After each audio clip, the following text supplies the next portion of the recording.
Well, welcome, and thank you all for coming to SFU's Big Data Hub. My name is Fred Popowich, and I'm the Executive Director here at KEY, SFU's Big Data Initiative. And I have the pleasure, once again, of welcoming you to the Data Visionaries, a series dedicated to bringing together pioneers in the field who are shaping and reshaping the world that we live in. And I'd like to encourage you all to turn your cell phones onto silent or vibrate, but to continue the conversation online over Twitter using the hashtags SFUKey and the other hashtag Data Visionaries. And for today's, we've been dealing with all sorts of issues relating to computation. And you know what, no matter how good or fast today's computers have become, they're still limited by those laws of physics and on how data is stored and processed. But the nice thing about physics is there's a lot to physics. And everybody understands nowadays, modern electronics. We've all heard of things like transistors, that they're the building blocks and they power all of our computer chips and processors inside our phones or computers and so on. Well, also, everybody also knows how they've been shrinking in size and how we've been getting more and more stuff onto circuits over the years, and following under Moore's law, which is basically where the constant, what seems to be the constant doubling of computational power, every few years, or then actually there's a variation of Moore's law where they're saying the number of people predicting the demise of Moore's law is doubling every 2 years or something like that, and so on. But really, seriously, as scientists deal with the limits imposed by the laws of physics and quantum effects, there's a tremendous opportunity for technological revolution as we push the limits of quantum computing. And from reading up recently, I see by manipulating quantum bits, we can open up access to enormous amounts of data and computational power. I read that 300 entangled quantum bits can actually compute and look at more possibilities than we could have exploring possibilities for atoms in the universe. So this is something I'm always intrigued by, with such a small number for being able to do something that's so large. And with quantum computers on the horizon or down the road, we are considering their tremendous power, capabilities, and possibilities, including their applications to advances in cryptography, drug development, and even fraud detection. And this is why here at KEY, we're so pleased to introduce Professor Stephanie Simmons, who is a professor and Canadian Research Chair in Quantum Nanoelectronics here at Simon Fraser University. Today, she's going to be talking on bigger than big quantum information technologies. And as a professor and Canadian Research Chair in Quantum Nanoelectronics, she works on silicon-based spin qubits with a particular aim to develop CMOS-compatible scalable quantum technologies. That's a good one there, I even looked up what CMOS stands for in case anybody has a question afterwards. But her work on silicon qubits was awarded a Physics World Top 10 Breakthrough of the Year back in 2013, and then again in 2015. Her work has been covered by the New York Times, CBC, BBC, Scientific American, New Scientist, and others. She holds her PhD from Oxford University in material science, and today Stephanie will discuss how quantum computers are on the horizon and how they will offer incredible computational power, but only for specific computational tasks. She will explain what gives quantum computers the power and what sorts of computational tasks quantum computers will unlock.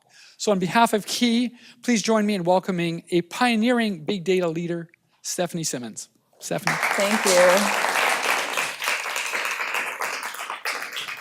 Thank you, Fred, for that warm introduction. And thank you all for taking the time to learn about how big data is going to be shaped in the near to medium term. In a sense, it's going to be completely different from what we've seen before. So there's going to be lots of conventional big data. We're still going to be doing a lot of work there. But physics is going to have its say, and we're going to change things all over again. And in a sense, this is not the first time that physics has revolutionized the way that we live. And in fact, the way that you think about technology and human technology development over the past couple centuries has always been about bringing physics, different aspects of physics, mainstream. So if you want to think about some of the early technologies that we unlocked, we thought about optical physics and mechanical physics, and that unlocked lenses, the ability to navigate over the ocean, the printing press, clocks. These sorts of things were innovations following from bringing those branches of physics mainstream or applying them, let's say. Wave thermodynamics, which gave rise to the steam engine. Electromagnetism is a great example of this. About 150 years ago, they used to have auditoriums filled with people just trying to take a look at what magnets were, right? That was the entertainment of 150-ish, about 150 years ago. And now it's something so boring, you just plug into the wall and then you have the electricity, right? So it goes from being something that's seen as almost magical to being something that's boring and commonplace. And quantum physics is on the magical side. A lot of the stuff online you see that quantum physics is apparently going to unlock, you could just replace the word quantum with magic, really, right? Like it's not, they're not very nuanced articles, let's say. But it is hopefully going to be boring by the time, I'm through with my career. I hope that quantum mechanics will seem as more routine and boring for everybody because it's going to be something that we routinely use for applications. Of course, the most recent century has seen some dramatic physics that's brought mainstream. Nuclear physics, of course, has changed the whole scope of the whole face of the planet.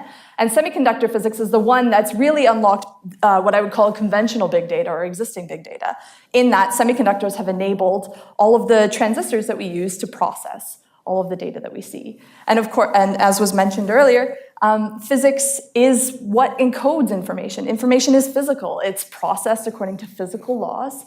And so we have to think about the possible physical laws that exist when we're thinking about how we're going to be manipulating information, because it's not always the case that the way we use it now is the way it's going to be limited going forward. So what about quantum physics makes it different? We have, in regular bits, a bit can be one of two exclusive things. It's a 0 or a 1, okay? That's pretty boring when you think about it that way. What quantum physics enables, quantum physics allows for particles to be in multiple incompatible configurations simultaneously. So it could be here and there at the same time. In the case of a quantum bit, it could be both 0 and 1 at the same time. And so I'm representing that graphically here with having them half filled. But it also has a phase information, so they can have color. So then I'm using that to represent what a quantum bit can be. Now, okay, that sounds fantastic, right? Lots more computational capability for a given bit. But it comes with a cost, because when you look at a quantum bit, it can only ever tell you one result. It can only ever say, oh, I'm a 0, or oh, I'm a 1, okay? And this is usually thought of in the terms of Schrodinger's cat. How many people have heard of Schrodinger's cat? So it's a mind experiment where it's a cat in a box, which is simultaneous. It's a quantum cat in a box, simultaneously dead and alive until you open the box, in which case it reports one of those two values. Now that was actually meant to make quantum mechanics seem ridiculous. That was why it sounds so ridiculous. It was usually an example trying to say, oh, this couldn't possibly be true.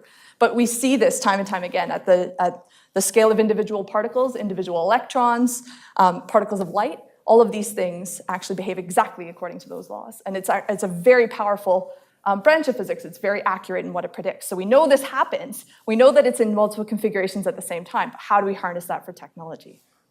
Okay, so we have this ability to be in multiple configurations. That's called superposition. And then we also have this collapse. And so we have to navigate this space. We can use this very large computational space by the fact that it can sample lots of configurations simultaneously. But we have to make sure that when you look at it, it only tells you the answer that you want. It doesn't just give some random result. So let me try and give you a visual comparison of classical data versus quantum data. So I'm representing it in terms of these squares here, where we have this little individual particle that's just kind of moving around here. Okay, so this is what classical data compared, and I'll show you what the full scope of quantum data is. For those of you who are mathematically inclined, this is just a visual representation of a Hermitian matrix, okay? Of a 2 to the 8 by 2 to the 8 Hermitian matrix. For those of you who are not technically inclined, we have 8 bits, 8 classical bits, and then there's all the different possible combinations that those bits can take. And so a given algorithm is just flipping those bits, and so you're just sampling from that line, right? You're just kind of sampling around. So if you're searching, for example, the string of bits is just moving through that possible set of combinations until you arrive at some result at the end. Okay, so say you found that particular particle. That is what classical computing does. It just kind of moves bits around until it's done. Quantum mechanics is, again, very different. You can use large spaces, large state spaces, but then it has to give you the result at the end. So I'm going to first tell you what D-Wave does. So D-Wave is a preliminary quantum computer device. It's a quantum annealer. It can actually use quantum mechanics to perform computations, but it doesn't use all of quantum space. What it does, it starts with this particular state, and that's the actual state it starts with, so I computed that. Here, the color tells you the phase information, so it's actually giving you full information as to the quantum state. And then it just slowly kind of evolves different parameters to arrive at, let's say, the final answer. Say you're trying to find that result. It slowly kind of shifts the state around. So it does explore a larger space. It explores temporarily. When you're not measuring it, it has this very, very large space. It's not the full space, but it's a larger space. It's larger than classical. And then uses that to find a particular answer. So it uses temporarily this superposition state and then moves it back down to get your result. Now, what we're trying to do at SFU is, okay, perhaps maybe not that fancy like one could hope, but it is possible. You could technically make that state. That is a quantum state. It has weight, it has color, this indicates the phase. Yeah, sure. I mean, it's going to be a little ways off, let's say. But what we have at our fingertips is the ability to have much richer information, right? When you're not measuring it, during the computation, you have this exponentially large state space that you have access to. And so that's the key. It's only temporary. Of course, when you look at it, it better tell you the answer that you want. And so your computation here would end up at whatever result after the end of the computation. And then when you measure it, it tells you exactly the result that you're after. So it has access to this exponentially large state space, but then the result has to come down to some digital, let's say, classical answer. So that's the catch, right? We have this huge state space, but we have to use it properly and responsibly. Okay, so how big is big? Well, 1 qubit, you can actually represent it by a 2x2 matrix. That can fully encode that quantum bit of data. But it quickly blows up, just as what you were showing. I was showing you an 8-qubit thing. It's already a lot larger than, let's say, the 2x2. 5 qubits, it would take a kilobyte to properly encode the state of 5 qubits. At least 1 kilobyte. That's with very little digital information per qubit. We're just talking about like the bare minimum. Right, 20 qubits is already at the limit of what a good standalone computer could do, right? Just to encode 20 qubits, you'd need at least a terabyte. That's because it's going up here. You can see if you just add a single qubit, it's going up by a factor of 4, right? It's 2 to the n by 2 to the n. So it gets really big really quickly. So at home, you can simulate 5 qubits on your computer, no problem.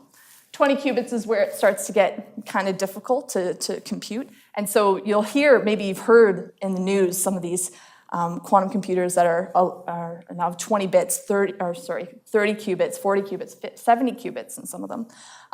That is beyond what you could do realistically with conventional computing to simulate it, to actually run that on your own computer. If we had 50 qubits, it would take 1 million yottabytes. And I don't know how familiar you are with yottabytes. I had to actually look it up to figure out, because we don't deal with this. I'm like, oh yeah, 50 qubits, that's about right. But it ends up being 1 yottabyte is about 1 trillion terabytes.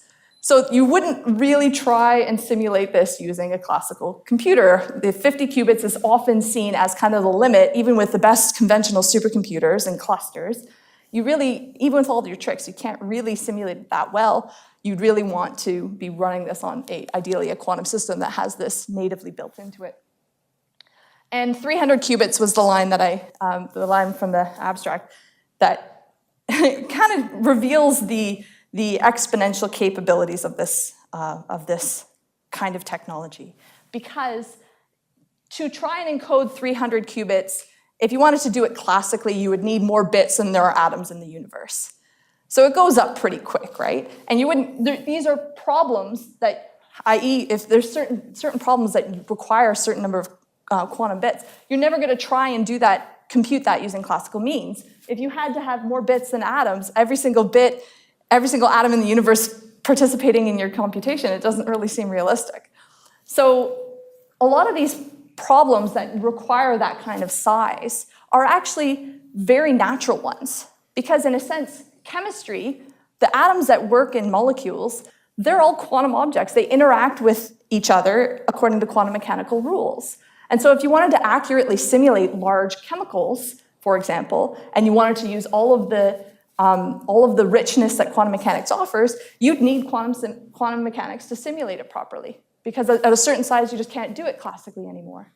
And so if you wanted to simulate aspirin or insulin or how proteins work at a proper quantum mechanical way, you'd need, ultimately, if you want to do it with sufficient accuracy, you do need some quantum mechanical systems to help.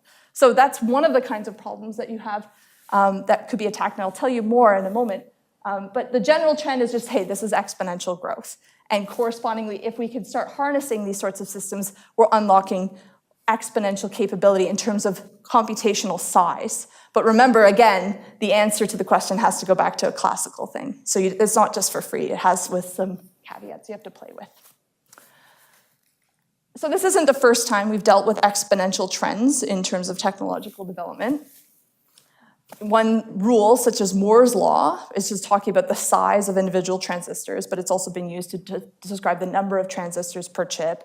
All these trends as a function of time, and that's also gone up exponentially as a function of time. So some detractors to the previous slide would say, well, okay, yeah, we have this exponential growth in computing power anyway, maybe we should just wait around a little bit longer until the conventional computing really starts to compete. Now, okay, that has some merit, but I'm going to join the ranks of people that say that Moore's law is going to die, and that is because we are actually approaching the atomic limit in some of the ways that the information is processed using classical techniques. So conventional transistors, which define the ones and zeros and how they switch in your devices, there's billions of them now per chip. And they are, conventionally were thought of as rather large objects where you have electrons flowing between source and drain, defined by some gate. So there you go, that's a transistor if you didn't know how it worked. The current node, or one of the more recent nodes, is a 22 nanometer node where the individual atoms are starting to become commensurate with the scale of the actual transistor. And most recently, this is the limit that Intel is even saying, okay, yeah, we're not going to be able to go too much further over the next couple of years because we're starting to see individual defects within the structure of the transistor. So individual defects on the scale in that silicon lattice are actually defining the capabilities of these transistors. And quantum mechanics is now dominating the way that the laws of quantum mechanics are now the more accurate way to describe how these objects are working. So it's a limitation that we're not going to get around because the laws of physics just say, hey, that's where we are. But fortunately, the very defects that are in those structures are actually excellent quantum bits. They're fantastic quantum bits. So these defects, they can be a number of different things. Some of the most common ones are phosphorus. So you have like an atom of phosphorus that replaces a silicon atom in that lattice. Those are amazing quantum bits. In fact, SFU had a massive breakthrough in 2013 where the quantum lifetime, how long you can hold on to a quantum bit before it degrades, it's completely smashed through the worldwide records of the time. And it's the reason, absolutely the reason, one of the reasons why I came to SFU to try and make this work, because SFU is home to some of the world's best qubits.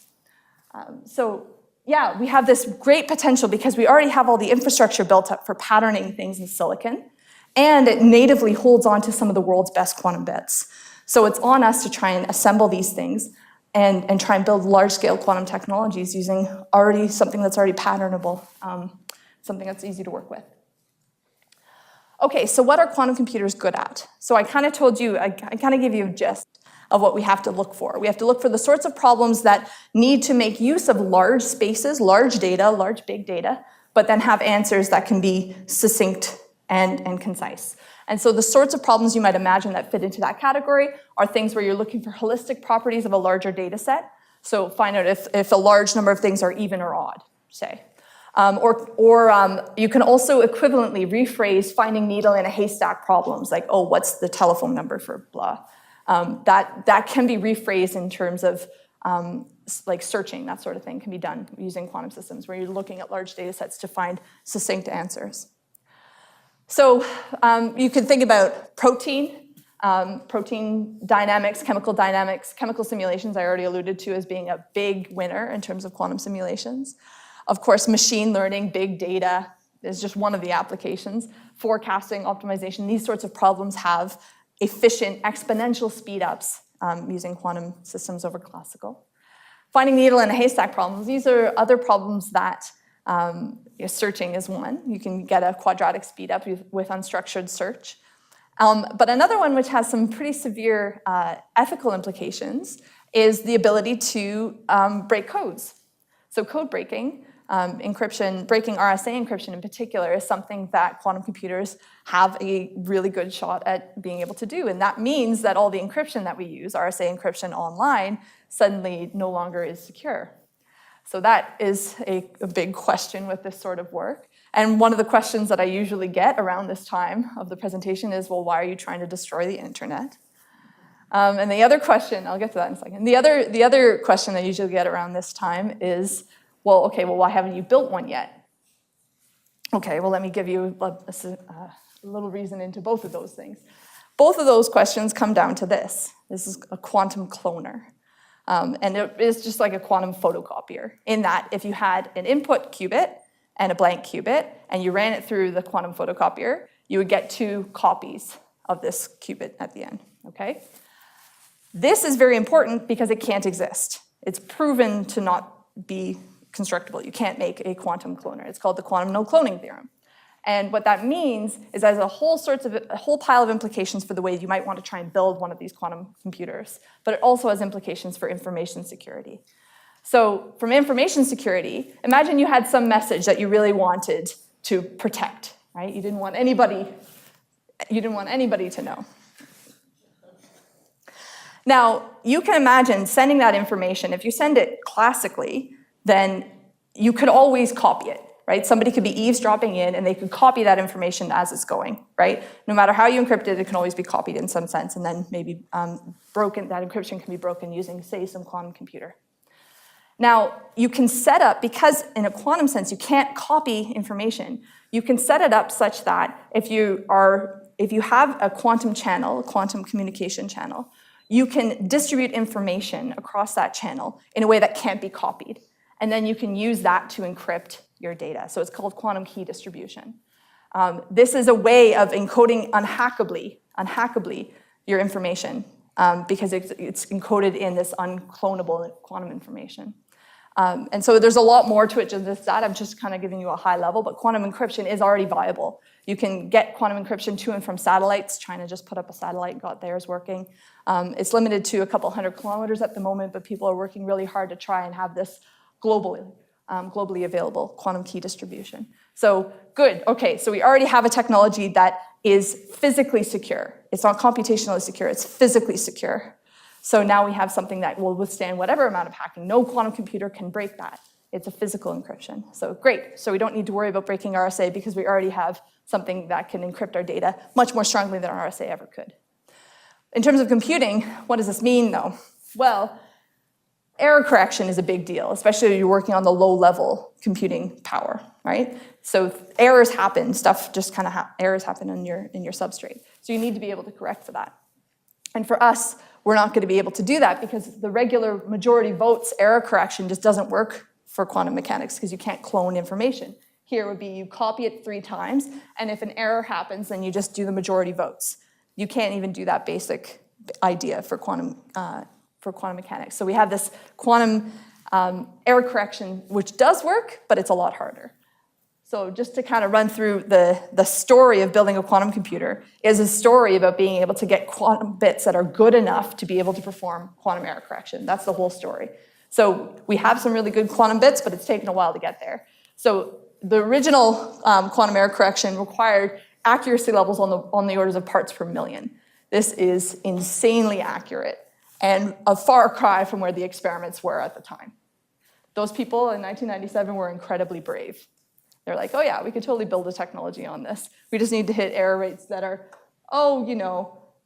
factor of 1 million or so better than what we're at. It seemed plausible, but kind of very far-fetched. But very quickly, there are improvements on both the theoretical and experimental side. And there's a couple of different hardware strategies that are being employed at the same time. At the moment, it's still not clear what the actual final hardware strategy is going to be. So ion traps were improving. Superconductors came on the scene around 2005. 2009, we had silicon. So silicon is what we're working on here at SFU, as well as a few other technologies in other labs at SFU. And there's some others that are still being looked at, but those are the main ones. In 2013 and 2015, there were some major innovations, and now we're actually past what the theory demands of us. So now this is where you start to hear all the hype, because people are like, oh yeah, we can actually build these things now. We're actually at the limit where we could start to imagine performing quantum error correction on our qubits. Our quantum bits are good enough. And that last movement there, that silicon movement, it was something that I got to be a part of, which is part of the 2015. That was an excellent year. Anyway, so there's another reason, there's a few reasons why I think silicon has a lot of promise beyond just the fact that it has excellent qubits. If we're talking about trying to build billions of these things, and where you can really get these exponential speed up capabilities, because for quantum error correction, you need a lot of overhead, you need a lot of quantum bits. You can't look at anything else, rather CMOS is the sort of thing you look to. In that we've made billions of little transistors that are all behave basically perfectly. They have a failure rate on the part per billion. And so inspired by that, we're going to try and work to use these excellent qubits and host them in a silicon substrate and build large technologies. So that's what we're working on at the moment. So just to wrap up, I have like 2 or 3 more slides, just to kind of give you a sense of what we're actually doing in the lab here at SFU. So here's a few different native error rates. So the error rates really do matter in terms of quantum error correction. I said we have to get them to, a few percent, better than a few percent. What that means is that you need to have quantum lifetimes that are sufficiently long so that the individual operation time doesn't have an error rate associated with it, which completely kills the whole endeavor. So you have to have these things that live a long time so that the effective error rate per operation is very low. And so here's a bunch of different technologies for quantum technologies. And I'm proud to say that SFU has some of the best reported, not just the best reported coherence times, which I told you formed the physics world breakthrough in 2013. There was also a leading 2012 result that was very close. It's more that gives you very low native error rates. The effective error rate per gate is very, very low. And so there's just one more point saying that, yes, quantum computing using silicon has a very bright future. If I were to just kind of summarize briefly where some of the other technologies are at the moment, you've probably heard in the news some other quantum technologies. There's a bunch of different metrics you need to meet to be able to hit this. So I've mentioned, okay, you need this stable long coherence to have very low native error rates so you can do quantum error correction. You need to have very high accuracy control. So that was, again, to meet error correction standards. But then you also need to have a way of actually networking these things and building large-scale technologies out of them. And so you may have heard of IBM and Google and Rigetti and a few other companies that are working on quantum technologies. They're all using superconductors. They're not using silicon. The reason for that is this check mark. So they have something that can link together and communicate very effectively, and the rest of us are really working hard to obtain that level of perfection on the communication front. But we have everything else, really. And so the question marks here are what we're working on here at SFU to try and bridge that gap and answer the question, okay, can silicon really be the winner in this quantum technology? So what we're trying to do, as I mentioned, we have this silicon lattice. We replace one of the atoms with a different kind of atom. A lot of the other labs use, say, phosphorus or arsenic. They replace it with one of those, and to get their qubits that way. We're looking at something slightly different. We're shifting over and we're taking a look at these kinds of dopants. Okay, fine. Why? Well, sulfur and selenium and tellurium in particular actually have optical access. So it's completely different from one of these other, what are called shallow donors. These deep donors have optical access, and that means we can start to try and have these things communicate and link up using optics. So that's very convenient because then you could think about using them for networks as well, right? You could start, like, in terms of fiber optics, you could start routing these things globally. So it has a bright future. So we have these spin qubits, and they're going to be linked via photon qubits, and we're going to be forming these giant grids and networks of these photonically active spin qubits. And so that's our niche, and that's what is getting a lot of people very excited at the moment, and that's what we're trying to do. So we're in the midst of building photonic structures and testing out some chips and testing them both at room temperature and soon at low temperature to try and prove the viability of this strategy. So with that, I want to thank you very much. We have a large team, a large and growing team, and we have the benefit of close collaboration with some crystal growers in Germany and elsewhere, as well as starting up a collaboration with the guys at UBC who work a lot on these kinds of silicon photonic structures. So with that, I'd like to thank you very much for your attention. Great, thank you very much.